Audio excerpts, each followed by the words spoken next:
the Bane Free Radio Hour.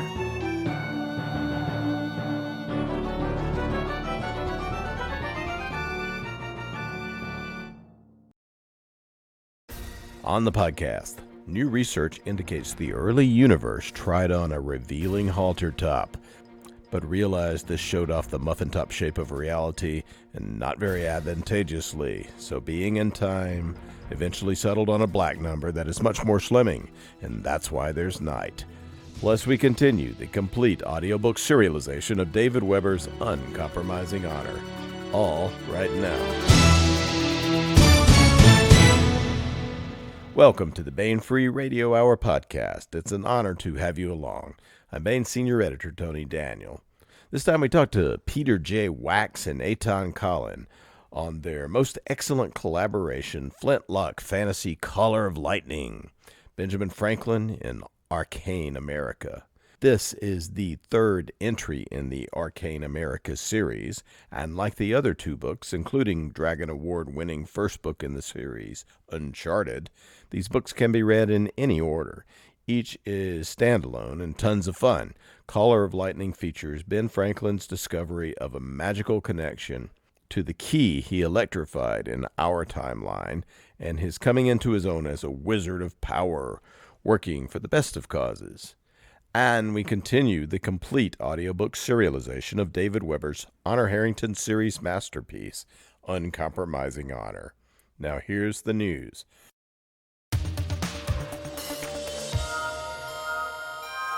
The Jim Baen Memorial Short Story Award has been presented. This year's JBM goes to M.T. Wrighton for his short story Bagala Devi Objective. This is a tale that takes place in a near-future setting in Earth orbit. It's exciting and suspenseful, but also involves humanity participating in a positive future where spaceflight and colonization are underway and successful. Each year, Baen Books awards the JBM in conjunction with the National Space Society. Most years, we give out the physical award at the annual International Space Development Conference, wherever it might be held. This is always super fun for us editors to go to as well. Well, we couldn't do it this year, but we still had the award, of course. You can find M.T. Wrighton's excellent story at the Bane.com front page, and it'll be there for the following month until July 15th. And if you miss it there, you can find it in that most excellent and free ebook anthology, Free Stories 2020, which is downloadable in all formats at Baen eBooks. Bagala Devi Objective by M.T. Wrighton. Read it and shift your sense of wonder and adventure into high gear.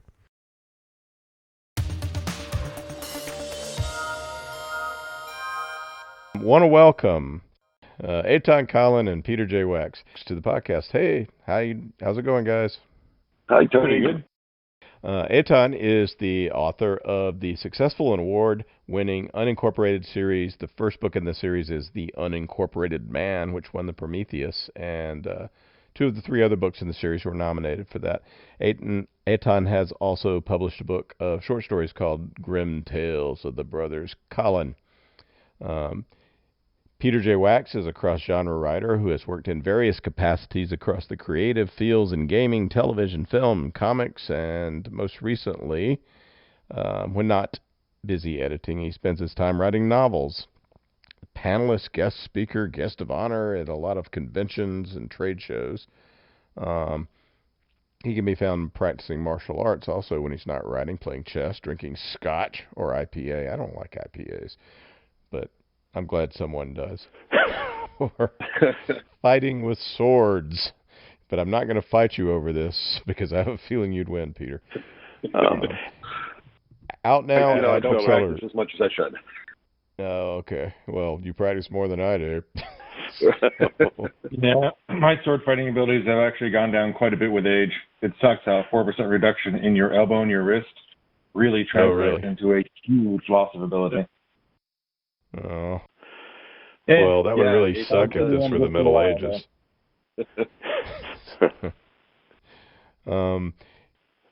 Fortunately, in the 21st century, you can just pull a trigger. But anyway. Let's not make this a debate about the Second Amendment now. What's that? Say that again. It's a debate about the Second Amendment now. No, it's not a debate about the Second Amendment. It's a debate that Mr. Colt had something to say about swords. So, just an observation. I know a slight funny anecdote in that I had a friend who was really proud of his martial arts ability, and he had won all these awards, and he'd done all these things, and he was like, I can kill you from here, and I can kill you from there, when you're in your early 20s and you're an idiot. And so another friend of mine looked at it, and he said, well, I can kill you with this finger, and he pretended like he was pulling a trigger.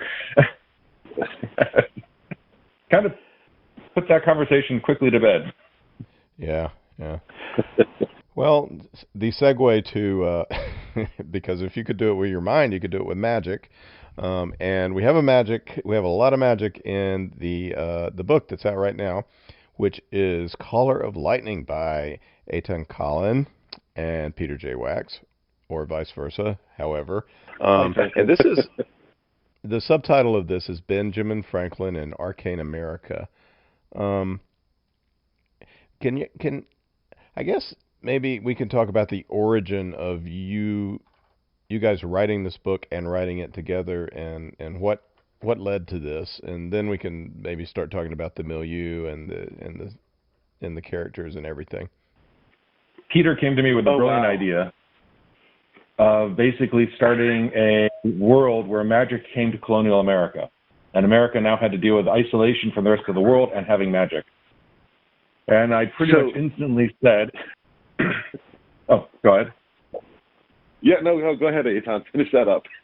Finish that thought. So I said at that point, if you're going to do this, you have to have Benjamin Franklin be one of your characters. Because this guy, at that point, I was just studying some Benjamin Franklin. I was doing some things with it. Nothing like I was going to actually learn and do, as it turns out. But I'm a history teacher, and, Benjamin Franklin was always a fun one to talk to the students about because he's essentially the coolest damn founding father we've ever had. Hands down. Not even close. I mean, just dumb, that's it. So I said, you have to have Benjamin Franklin because if magic came about in colonial America, he would jump on it like a hungry lemur looking at a pile of eggs. It just wouldn't even be a thought. Yes, yeah. Well, 3 days later, I got a call saying, do you want to write it?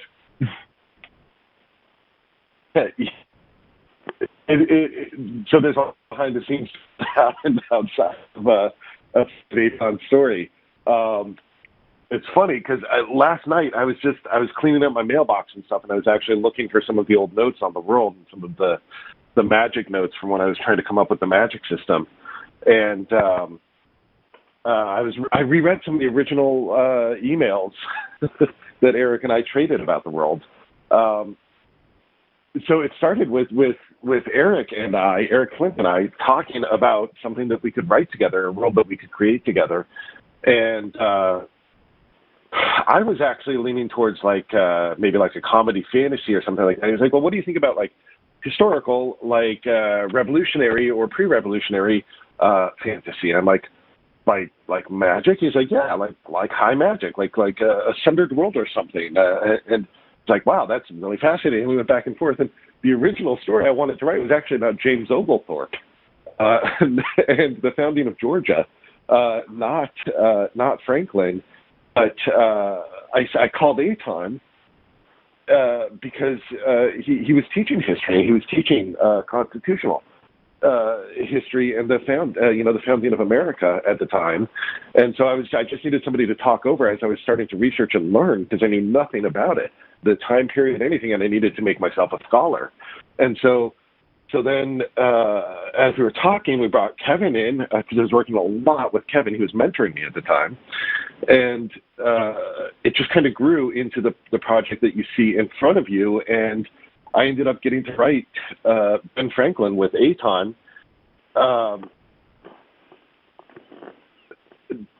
It was just, yeah, when he was like Ben Franklin, I was like, well, yeah, of course. Yes, yeah. Yeah. It's so obvious that I should have noticed it and didn't. So what is going on here? What is the sundering? What has Halley's Comet wrought? So since that is the climax of the book, I don't want to go too far into it, but the idea behind the Sundering is that that Halley's Comet carries magic, and it brings with it, every time it passes, it brings a little bit of magic to the world. Mm-hmm. And the Sundering is, what happens if all of that is brought down at once, and it separates the area of impact with the comet from the rest of the world, and it creates a land of magic.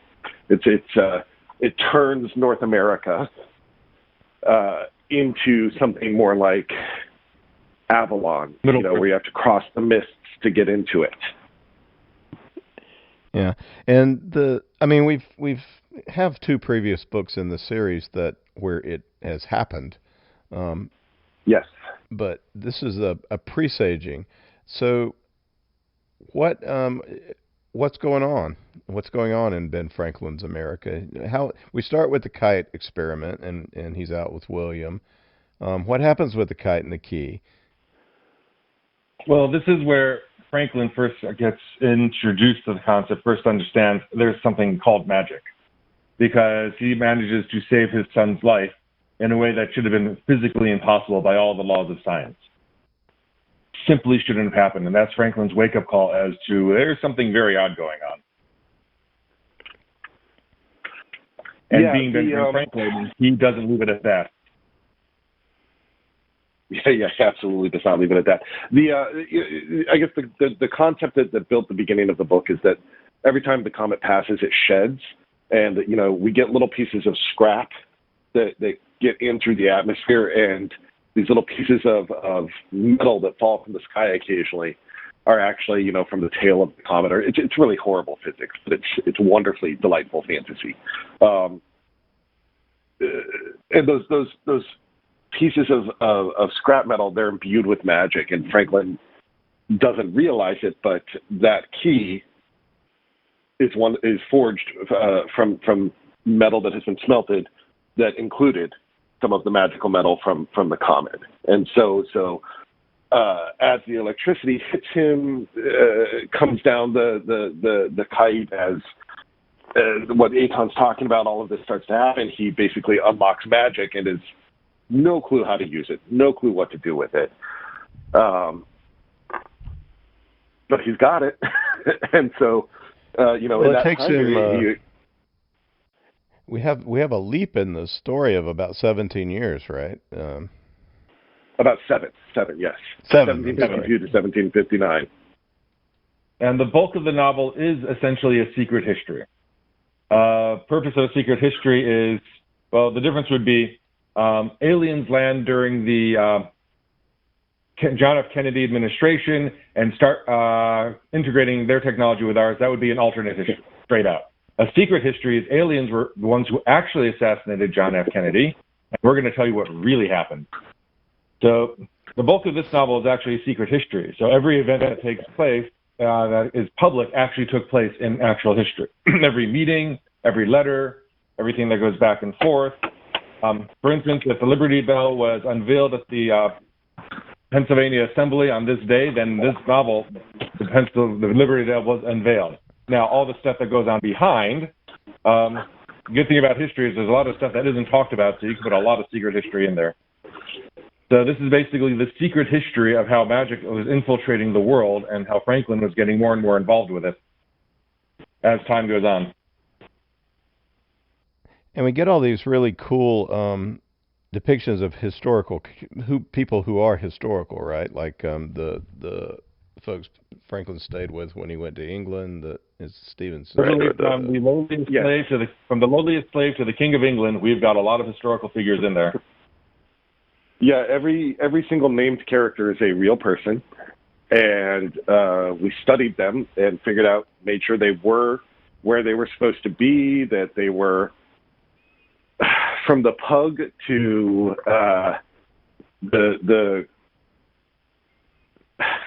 to Peter the Wild Boy. Great example.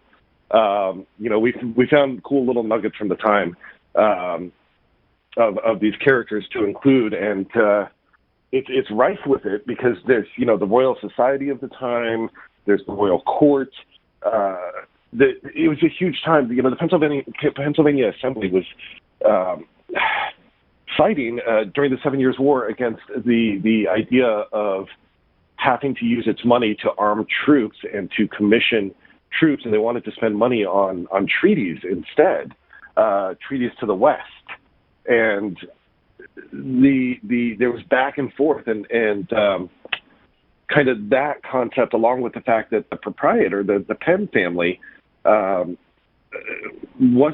didn't have to pay taxes. They kept their own taxes, and so the colony felt that it was an unfair burden, and they actually sent Franklin over. And Franklin, who normally is, you know, a great statesman, a eloquent, amazingly able to talk with anyone and everyone and charm everyone, got into this, well, historically famous fight with Thomas Penn over the colony and over Pennsylvania, to the point that it eventually led to the humiliation in the cockpit, and as one of the seeds of the American Revolution.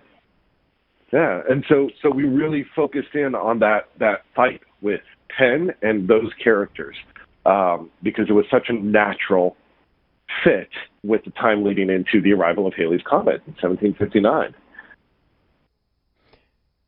Yeah, it's really cool the way that in the later stages of the books that we get so many instances from Franklin's history, the fact that he was so ill-treated in England really made him, basically he came back and took the country away from them for treating him like. He was essentially a super British patriot. He loved the empire. He planned to live in London for the rest of his life.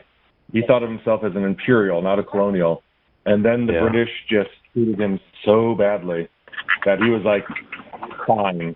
In fact, not to do with the book, but just one of the funny stories of Benjamin Franklin, the suit he was wearing when he was in the cockpit was a suit of blue velvet. And he carefully put that suit away, packed it up, put in a ton of mothballs, preserved it. He never wore it again until the signing of the peace treaty in 1783, when the British had to acknowledge the Americans were independent. That man had a well-developed sense of vengeance, I'll have to say that. Yes. Well, that was, to your point of how poorly the British treated him, and to what you're saying, Eytan, that was one of the things that happened to Franklin, was that he actually made an argument in front of the magistrate, and he referred to himself as an Englishman, and the magistrate corrected him and actually told him, no, you are not an Englishman. You're a colonial. It's different. You're not a British citizen. You're a subject of the colonies. And I think that was an eye-opening experience for him. Well, all right, as to the secret history portion of this, how does the magic, what are the rules of this magic? Are there rules? It seems like it's a sympathetic kind of magic that he's... Yeah, it absolutely is. You're asking the right person. That's the rule. That definitely takes place. Yes, the rules of the magic system are... Go ahead. Oh, okay. Since I've done game design before, it was really tasked to me to come up with a clean system that would be usable by multiple authors without having to go into too much depth of explanation. So basically, the way that we designed it is it's sympathetic to your own belief system. So whatever you believe in your heart of hearts, that faith is how the magic reflects itself. So, for Franklin, it's a very Merlin-esque type of magic, where it's based on his observation of the world and his secret languages and his way of observing things. And the effects that he calls forth are based on that as well. With one of the characters, they believe in the old German gods, and so they actually call sheets of those gods around themselves. And Wotan, help! Wotan, aid me! Yeah, exactly, and actually kind of smite as though they are that divine entity. We have Shango, the who is similar in that it's the wrapping of a divinity, but then we also have a character who believes in math, and she actually calculates She runs calculations in her mind and on her fingers, and she speaks because she was taught the tradition. But it's all about her manipulating through the way that she sees the world, and the cost of the magic, because that's always the interesting thing, and it's not readily apparent. They kind of, Franklin's curious about it, but they don't really figure it out too hard, like too deeply. Well, Merlin kind of does, but the cost of the magic system is very simply a caloric burn. How much energy would it cost to do that with your muscles? And that's how many calories you have to burn to, cast the spell, to use the magic. So if you do something too big, you run the risk of starving yourself out and collapsing from exhaustion, because you shell yourself out. And there's actually in Kevin's book, he has a battle with Franklin and the dragon, and because it's so much magic that has to be used, they have this like massive 3-table feast after the battle, and that's like in the opening of his book, because he just has to refill all those calories, has to refill all that energy. This is so. Let's maybe talk about the plot and the conflict before we talk more about the characters. What's going on here? We got this guy. We're cut between Franklin in America and this guy Robert Overton and Polly Stevenson in at the beginning of the book, at least in England. And there's some hints that the king is involved with some things going on. What is it that what's the danger here, and what's the threat, and what happens? It's England in the 1700s, so you're going to have secret societies. I mean, just the good God, the English love their secret societies. Not only did Franklin, so that's going to be a pretty big part of it, is basically uncovering these secret societies and what they're trying to do. Yes, and the threat is, I think I can give away the bigger threat without giving away too much. The larger threat is that I don't want to cross that line. Yeah. Right. The larger threat is anytime you come up with a set of rules for magic, there's always somebody who figures out a way to break them. And somebody has figured out a way to break them and steal energy from other people. So you have kind of a mass killing to fuel a sorcerer potential that people are struggling against or struggling to achieve. And that struggle back and forth is kind of part of what folds. I don't want to say any more than that, because I'm like right up against the spoiler line there. Well, we do have the key, which we know from the very beginning has been magified, and that it is connected to Franklin in some way. We also have early on in the book, we have the dedication of the bell. Why is this? What's going on with this bell, and why is it connected to the key, and why is it connected to Ben Franklin? Well, I think we should talk about the bell, considering it's right on the cover of the book. Yes, it is. Right. It's not going to be a pretty big secret. The bell is essentially one big mass of that star metal, or that magic metal that keeps on falling from the sky. And it's essentially one of the largest single deposits of that metal in one place. In fact, the key was actually created from a little bit of the excess metal from the making of the bell. Yeah. The idea is that when the bell was smelted initially over in the Whitechapel Foundry in London, star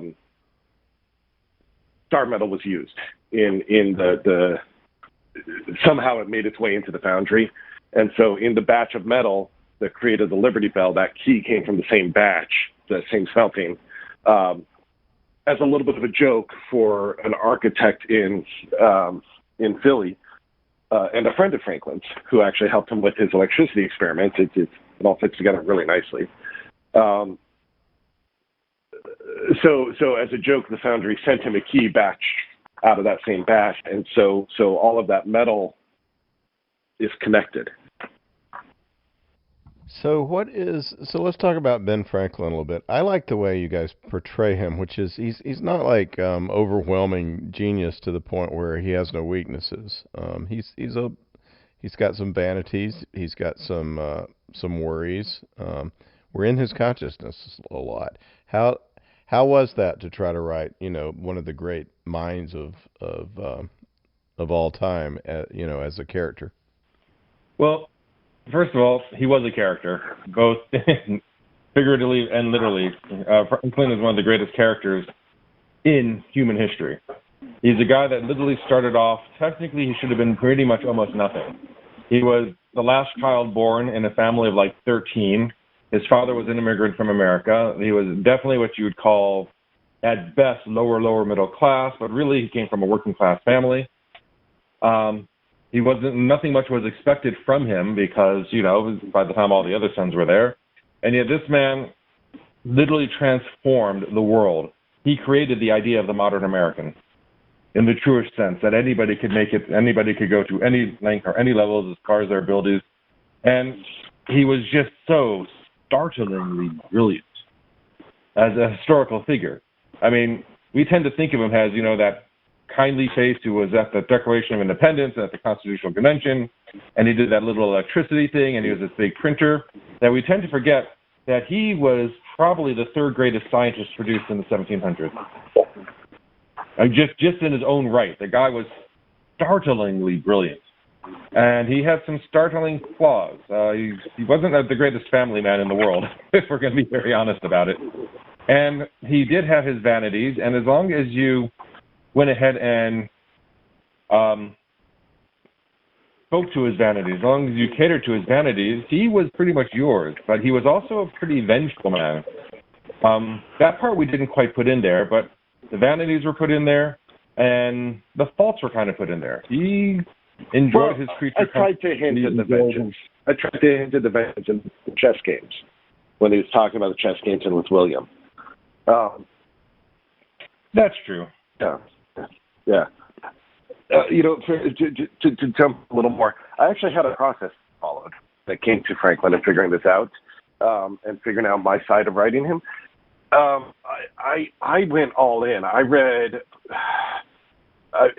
his almanac, Poor Richards. I read a ton of his quotes. I read, first I read the translation of his autobiography, and then I taught myself how to read French, at least a little bit, enough I could struggle through the autobiography as he originally wrote it. Kind of tried to get into his head.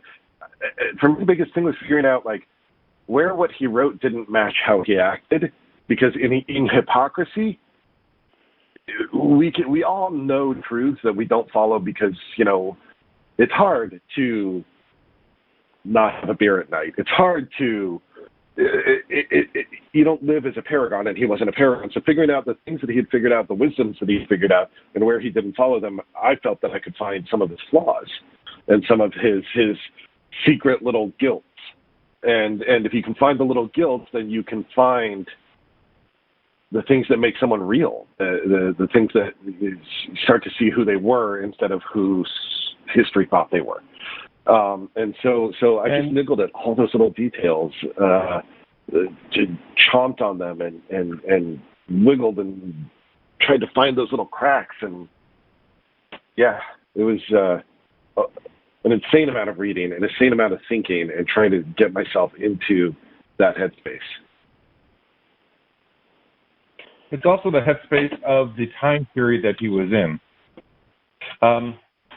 So many details went into this book, or didn't go into this book, that were just known about. That could basically get you into the mindset of Franklin and his day-to-day, the things that he would be worrying about, the things that he'd be dealing with. One of the things that is not really talked about was the big alum scare in bread in July of 1757, which is when Franklin arrived in London, and everyone was concerned because the bakers were adulterating the bread to make it look a lot whiter. And Franklin, being the person who was aspiring to the middle class, would have been actually looking into that. But then you got Franklin's clothing and Franklin's wish to be accepted. That was a big part of his personality for the longest time. Franklin didn't assume the demeanor of, I'm just this humble American, until later, and he did it for very calculating reasons. When he realized that him actually being humble would be the way to go, he adopted that in a heartbeat. But for the good chunk of his life, he was the exact opposite. He wanted to dress very well. He wanted to eat very well. He wanted to live very well. And again, that could be seen, that might not come through too much because Franklin seems to be living in existence many Americans would recognize today. But it would be difficult for us to realize that very few people in the world at that time lived as well as Franklin did. Yeah. And also, you can't shy away from the slavery issue. Yeah, well, he had a slave. Yeah, he had 2. Well, technically 4. Who are characters in the books, too. Yeah, we tried not to shy away from that. He always felt a great guilt about not actually freeing them, only freeing them in his will. And he struggled back and forth. It wasn't until 1757 that he believed that slave children could actually read. 1757 or 1758. Yeah, it was right around that time period that... I think 1758. Yeah, I would have to go...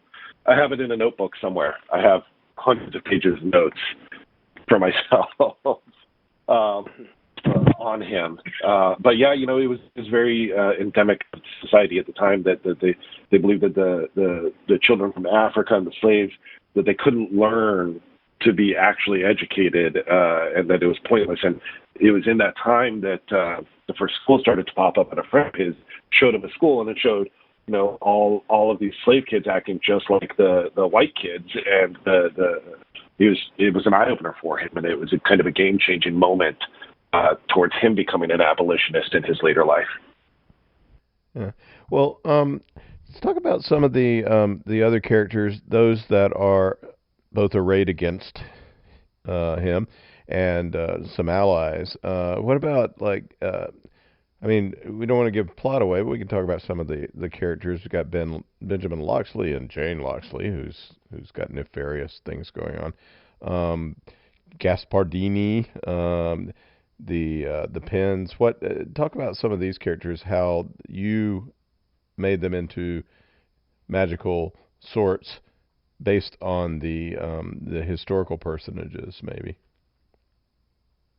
Sure. Eytan, you want to kick it off, or you want me to? Who do you want to start with?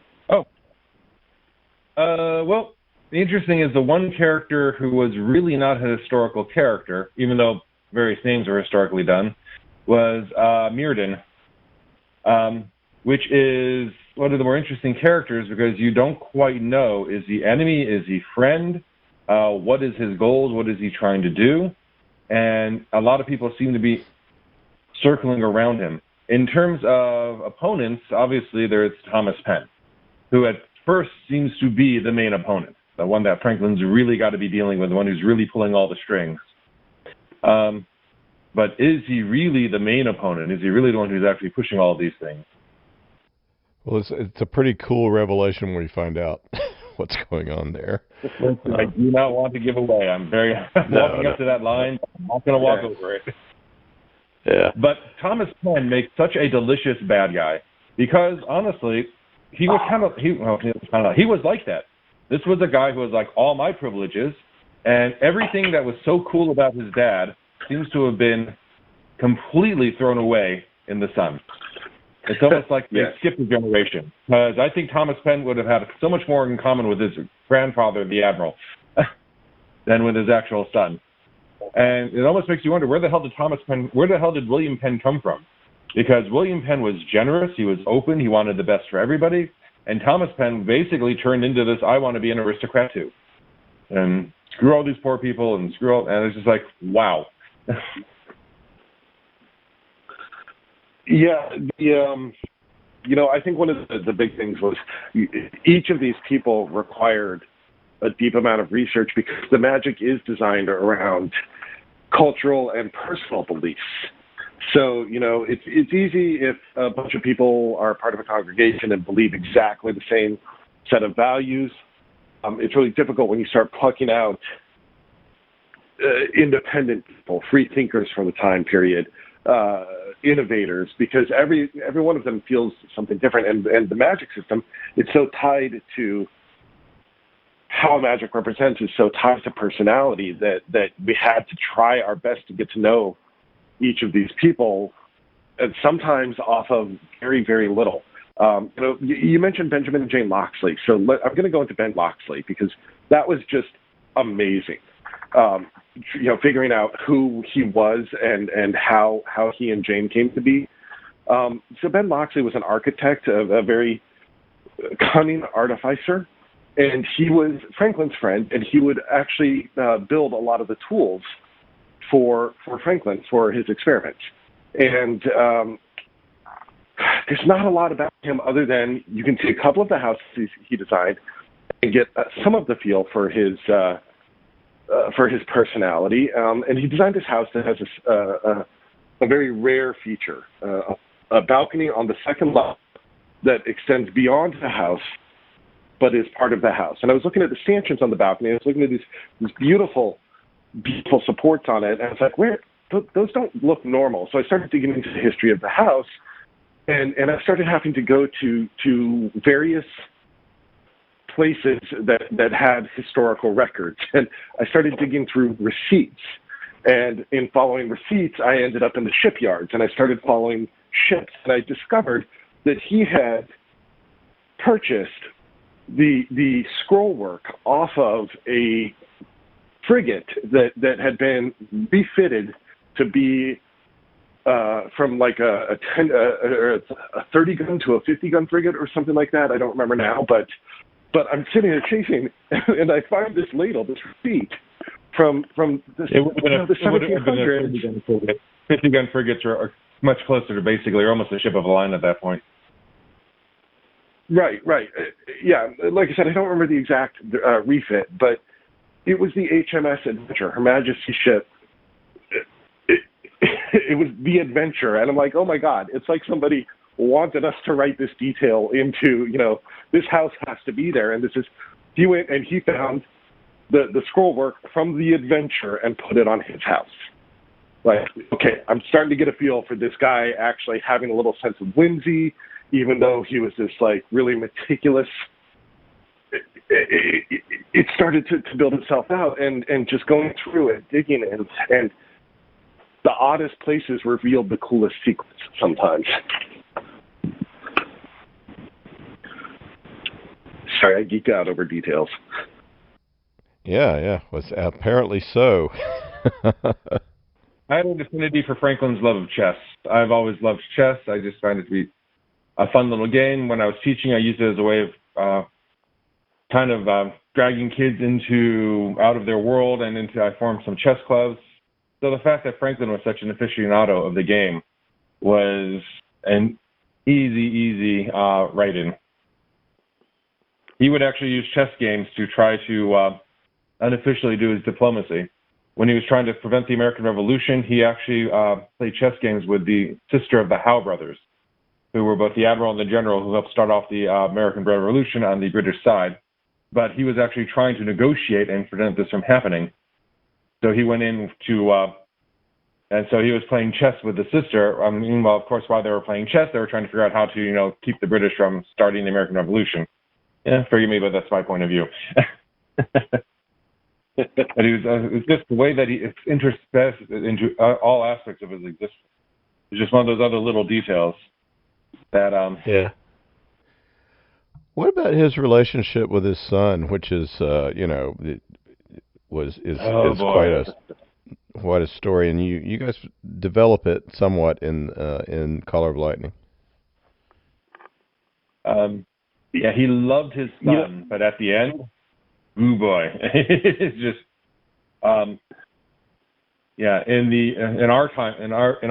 our actual history, that did not end well.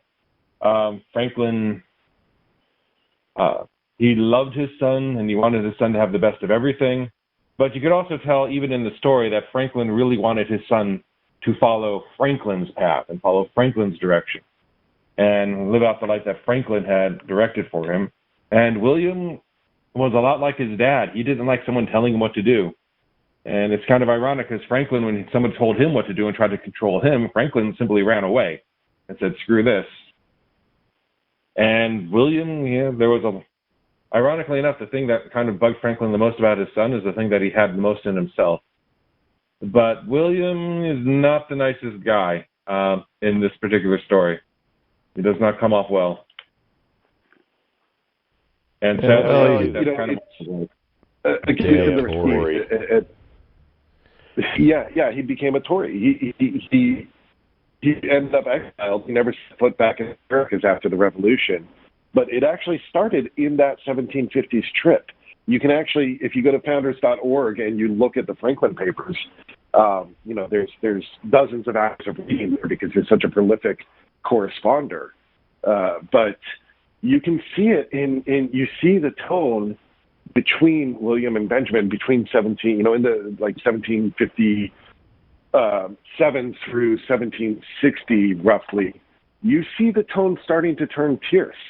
There's a couple times where William sniped at Ben, basically saying, of course I'll be frugal because I shouldn't follow your example.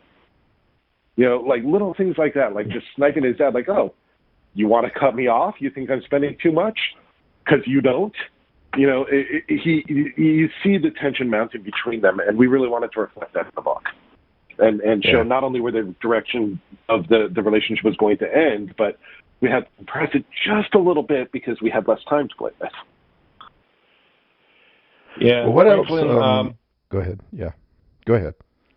I was just going to say, Franklin actually, his son became governor of New Jersey in 1762, and it's a post he pretty much held for the next 14 years when he was eventually arrested and exchanged back to the British. But he was a very loyal servant of the British Crown. He did his darndest once he became governor. Ironically, Franklin did help to get him that position, though. He pushed. The opening was there. I think the British were trying to follow the standard pattern of make sure that the children are treated well, and then you will follow through, which is something that how the British aristocracy actually worked.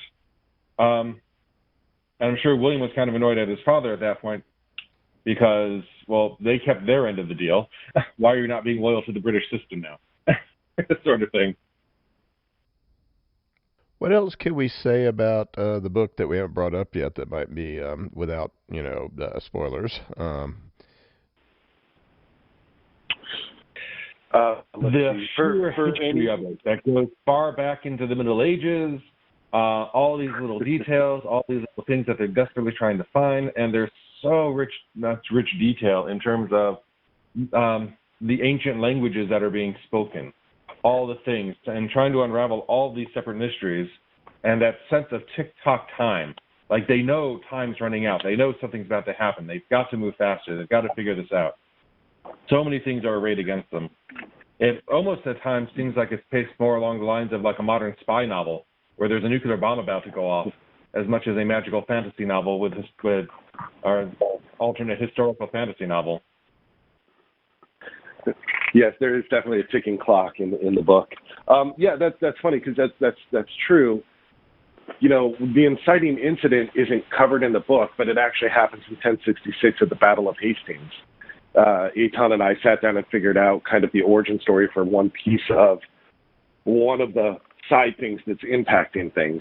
And there may come a day where he and I decide to just post up on fan story for people about the Battle of Hastings to show where that origin is.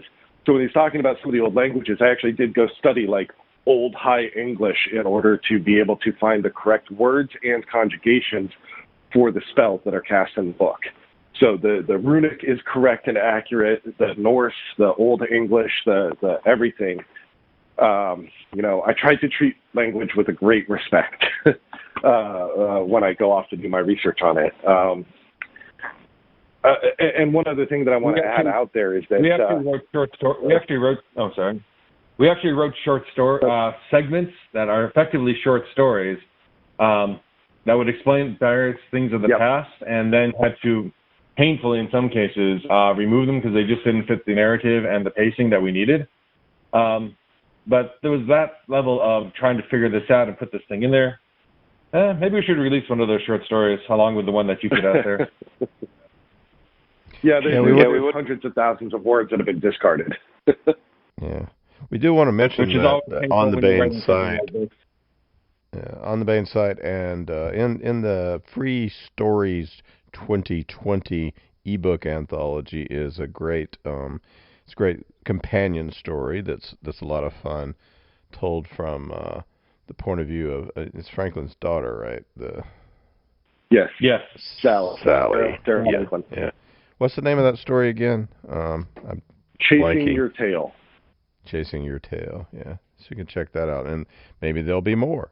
We'd love to see them. So what are you both working on at the moment? What's going on in your writing worlds? I'm actually working on a podcast for a short story that my brother and I wrote, and we've actually been hired to turn it into a series of podcasts.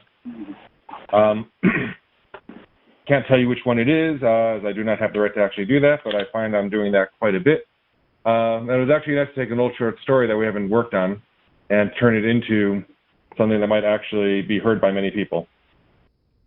Cool. Well, podcasts are hot as hell in Hollywood right now. I know that. They are. Yeah, I am just working on the next novel, chiseling away on a couple different things. I have 3 things that are in manuscript mode right now that within probably another month here, I'll have a couple of first drafts to start deciding what I like best. Well, so, excellent. Yeah, nothing too exciting. Yeah, well, writing. And no doubt, way deep research into various things. Always. Always changes with every single novel. Like the Franklin novel was so much historical detail. I worked on a novel that I finished and I've yet to publish called Matter of Perspective, where half the people of the Earth shrink down to 3 and 6 inches. That research was literally getting 3 and 6 inch figures and putting them in all sorts of weird situations so you can see how that perspective would go when you're describing it. So what I love about writing is that you never know where your research is going to take you and what you're going to be doing next. You could be researching particle physics for your next novel, which is always a hell of a lot of fun. Yeah. Well, very cool. Out now, booksellers everywhere, is Caller of Lightning, Benjamin Franklin in Arcane America by Peter J. Wacks and Eytan Kollin. Guys, thank you so much for talking with us about Caller of Lightning today. Thank you for giving us the opportunity Thank you for having us on.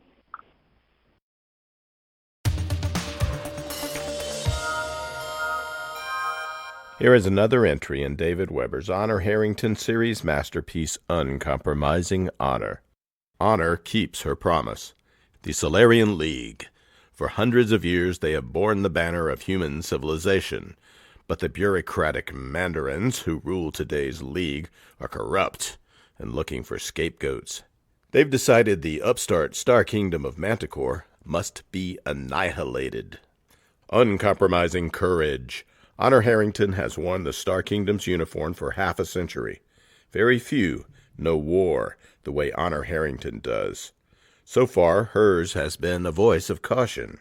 But now the Mandarins have committed atrocities such as the galaxy has not known in 1,000 years.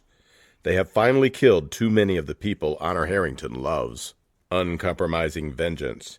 Now Honor Harrington is coming for the Solarian League, and hell is riding in her wake. And now, David Weber's Uncompromising Honor.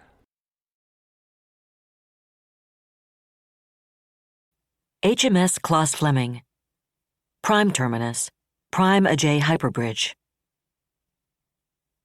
The really surprising difference is how much less, call it cosmopolitan, I guess, than Manticorans they tend to be, Sarah Kate Lessem said from the display.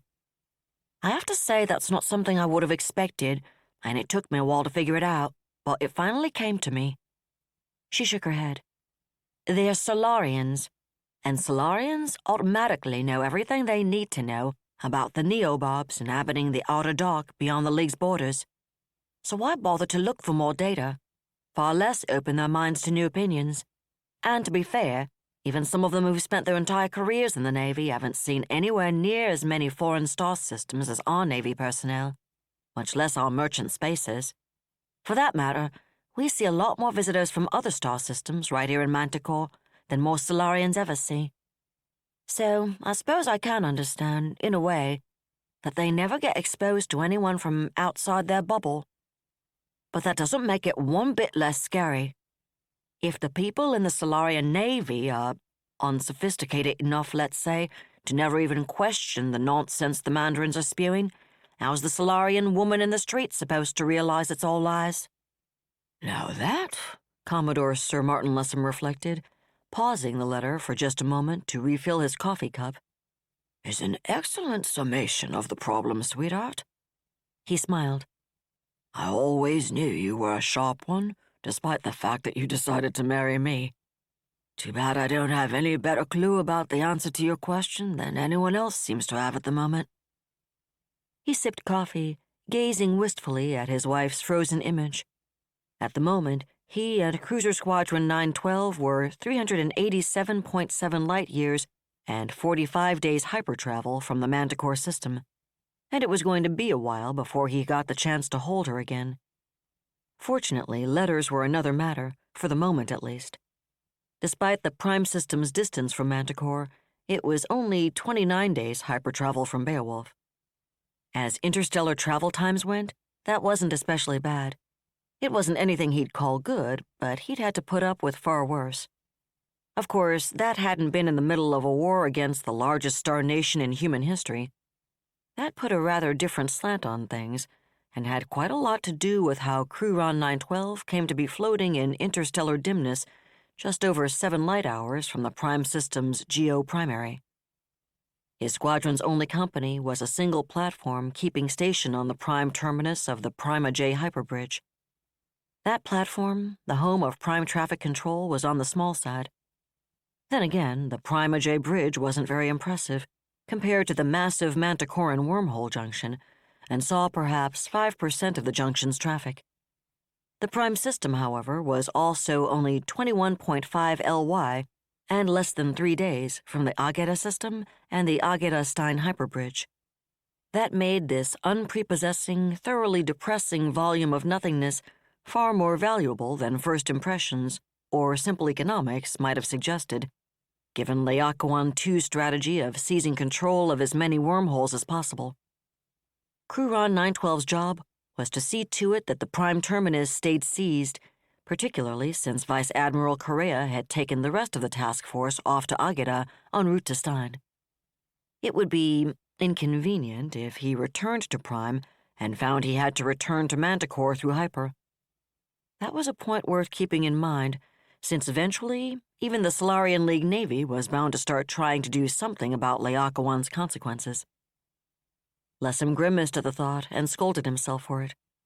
So far, the Solis had stepped on their swords with almost unbelievable thoroughness, but they weren't really all idiots.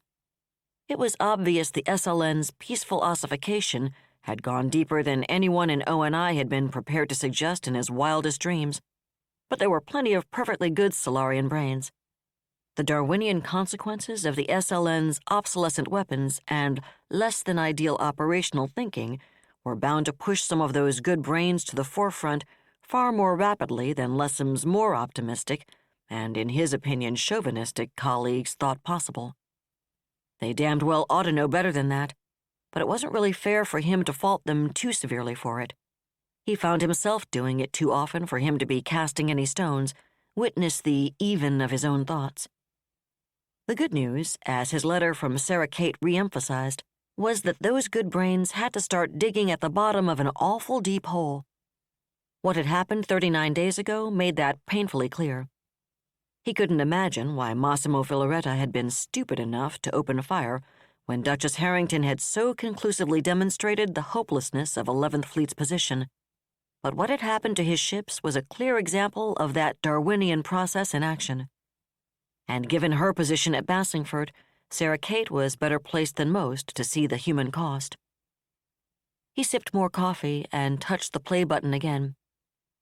Another thing that's pretty obvious, she said, is that an awful lot of them, even some of their senior officers, still outright refuse to acknowledge how outdated their hardware is. I know it's got to be hard for them, but I don't understand how they can stay in such deep denial after what happened to their fleet. Dr. Flint, I think I've told you about him before. He's the new head of psychology here at Bassingford. Tells me that's exactly what's happening, that they're still in the denial phase, and I suppose that makes sense. It's not exactly what I'd call a survival trait, though. She shook her head on the display, and her expression had turned grimmer. If they can't get past that pretty darn quickly, a lot more of their people are going to wind up under our care here at Bassingford, or dead. I'd like to think we'd be faster to The display froze. Sarah Kate's voice sliced off mid-word by the sudden shrill, unmistakable stridency of the general quarters alarm. Lessem was still jerking erect in his chair when a very different voice came over the speakers. "Battle stations! Battle stations!" it barked. "All hands, man battle stations! This is no drill! Battle stations! Battle stations!" "Talk to me, Lester," Commodore Lessem said crisply 2 minutes later as he strode out of the lift car and onto the flag bridge of HMS Class Fleming, the Saganami C-class flagship of both Cruiser Squadron 912 and Task Group 47.3. "They came out of Hyper just over 3 minutes ago, sir," Commander Lester Turry, Crewron 912's Chief of Staff replied, straightening and turning from the display over which he'd been bent. "The good news is they're right on top of the outer platforms, so we had eyes on them as soon as they arrived. The bad news is there's a hell of a lot of them." Lessem made a keep-talking motion with the fingers of his right hand, and Turry gestured to the master display's rash of crimson icons. "We're still putting the numbers together, sir, but it looks like at least 100 Solly warships. We've got 4 really big-assed impeller wedges. They're big enough to be super dreadnoughts, but they look commercial. CIC's best guess is that we're looking at somewhere around 50 battlecruisers, supported by another 40 or 50 light cruisers and destroyers, and that the big signatures are transports or fleet support vessels." "Who was it back on old Earth that said quantity has a quality all its own?" Lessem asked whimsically, and Turry snorted harshly. "Think they're here because of us, sir?" "It's possible." Lessem rubbed his chin as he frowned at the master display. "It would be an awful fast reaction compared to anything we've seen out of them so far, but there's been time for someone to reach Wingcote. We didn't see anyone leaving the system, but we all know how much that means. If that's what happened, though, they must have had these people sitting there ready to translate out the instant they heard about us." Commander Turry nodded, moving over to stand beside his tall, square-built Commodore, and his expression was thoughtful. At the moment, Lessem had exactly 10 heavy cruisers, only 4 of them Saganami Cs, supported by 6 destroyers and HMS David K. Brown, one of the new David Taylor-class fast support vessels. One might, the commander reflected, call that a slight force imbalance. Lessem didn't know what his chief of staff was thinking at that moment, but if he had known, he wouldn't have disagreed. It was true that his Saganami Cs and HMS Ajax and HMS Honda Tadakatsu, the pair of Roland-class destroyers attached to TG 47.3, had full loadouts of Mark 16 dual-drive missiles, but the Roland's Achilles heel was the class's limited magazine space. Each of them carried only 240 of the big, powerful missiles, less than half the number a Saganami Sea stowed, and none of the rest of his ship's internal launchers could handle the Mark 16 at all. Unfortunately, the Royal Manticoran Navy didn't have an unlimited supply of Mark 16-capable warships, and a lot of those it did have had been retained for the Grand Fleet or dispatched to Admiral Goldpeak's 10th Fleet in the Talbot sector. He did have 6 Saganami Bs, Shelley Ann Jensen, Margaret Mallory, William S. Patterson, Oliver Savander, Rich Rucholka, and Jennifer Woodard, all of whom were armed with the extended-range Mark 13, but that weapon's powered envelope was far shorter than the Mark 16's. It was a single-drive missile and couldn't incorporate a ballistic phase into its flight profile, and its warhead was lighter to boot.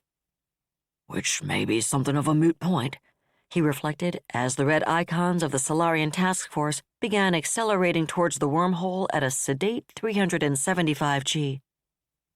Battles outside the hyperlimit of a star system were virtually unheard of for several very good reasons. The most salient was that there was seldom anything outside the hyperlimit worth fighting for. Wormholes like the one at TG 47.3's back were the primary exception to that rule, and so was the occasional valuable resource or bit of system infrastructure, like a particularly rich asteroid belt, which lay closer to the primary but still beyond its hyperlimit. But there was another excellent reason battles were seldom fought outside hyperlimits. Any starship outside a limit could translate into hyper any time it chose to, and because no one ever willingly fought a battle he didn't expect to win, the weaker side in any confrontation outside a hyperlimit always chose to translate into hyper before the stronger side could engage it. Unless there was some reason it couldn't, that was. That was the true reason for the massive fortifications covering the Manticoran wormhole junction. They were designed to annihilate anyone foolish enough to attempt an attack through one of the junction's secondary termini, of course. But in addition, they were intended to provide sufficient concentrated combat power to stand up against almost any conceivable attack through hyperspace. None of those fortifications were present on the Prime terminus, however. Prime's 5 billion citizens had never found it necessary to build or maintain deep space forts or anything resembling an actual navy. Although the Prime system was nominally independent, it was closely affiliated with the Solarian League, which meant it could rely upon the largest navy in the galaxy for its defense and required only a handful of lightly armed units to police the system's internal volume. And since everyone knew the Prime terminus was under League protection, there'd never been a need to fortify it. Anyone stupid enough to seize it would soon have found the SLN knocking on his home star system's front door. A J, at the far end of the terminus, was not closely affiliated with the League. In fact, a J didn't much care for the League. Although it maintained a civil relationship with Old Chicago, it had been an independent star nation for the better part of 350 T-years. It had, in fact, been settled by colonists from other Verge systems who hadn't cared for the way the League's foreign policy was evolving, and their descendants had a not unreasonable suspicion that the Office of Frontier Security would really have liked control of the Ajay terminus. As a counterweight to those OFS ambitions, the system had cultivated cordial relations and a long-standing robust trade relationship with both the Star Kingdom of Manticore and Beowulf. Despite that, System President Adelaide Tyson had protested in vociferous terms when Task Force 47 arrived on her doorstep and announced it was taking possession of her star system's greatest natural resource as part of Laocoon II. Lessem was pretty sure most of her protests had been in the nature of covering her star nation's posterior if things went badly for the Grand Alliance. They put her officially on record as strongly opposed to the Star Empire's patently illegal seizure of every warp terminus in sight. Hopefully, that would be sufficient to protect Ajay from the League's ire in the event of an eventual Solarian triumph. For that matter, win or lose, the League would still be there the day after the peace treaty was finally signed. Ajay would still have to live with it, and Solis had long memories. Letting word get back to Old Chicago that she'd told the RMN she was delighted to see it in her star system was likely to put a certain strain on that future relationship. Under the circumstances, Commodore Lessem found it difficult to fault President Tyson, especially since, however strongly she might have protested, she and her modest Ajay system navy had stayed out of Task Force 47's way, and the Ajay Astro Control Services had cooperated smoothly, although only after protesting stringently, with the foreign navy which had illegally seized control of its wormhole. System Director Gregor Cho had reacted rather differently here in Prime, however. He'd protested even more strongly than Tyson, and he'd ordered his Terminus Traffic Control Command to refuse any cooperation with the invaders. Vice Admiral Correa had expected that and brought along his own specialists, who now provided a skeleton crew for the Prime Traffic Control platform after the Primese crews had been evicted from it. The Vice Admiral had also taken it as a given that Cho would find a way to send word to the League as soon as possible, but neither he nor Lessem had anticipated this prompt a response, which brought Lessem back to the unpalatable odds headed his way. "Should we call Captain Rice forward, sir?" Commander Thomas Wozniak, his operations officer, asked quietly. "No." Lessem shook his head. Captain Jessica Rice commanded Cruron 912 2nd Division. The Saganami sees HMS Peregrine S. Fay and HMS Lisa Holtz, covering the Ajay terminus and the rest of TG 47.3's back. She wouldn't add that much to our firepower, the Commodore continued, and we may need them and Echidna right where they are. He rubbed his chin a moment longer, then inhaled sharply and turned from the display. George, he said. Yes, sir, Lieutenant George Gordon, his comm officer, replied. First, contact Commander Ormond. I want Sopo to stand by to transit the terminus with a complete tactical upload for Captain Rice on my command. The rest of his division is to lift our people off the traffic control platform and evacuate them to Ajay immediately. Yes, sir. Tori made a sound of sour amusement, and Lessam cocked an eyebrow at him. The commander shrugged. Omot isn't going to like that, sir, he said. Maybe not, but I doubt it'll surprise him, Lessam replied, and Tori nodded.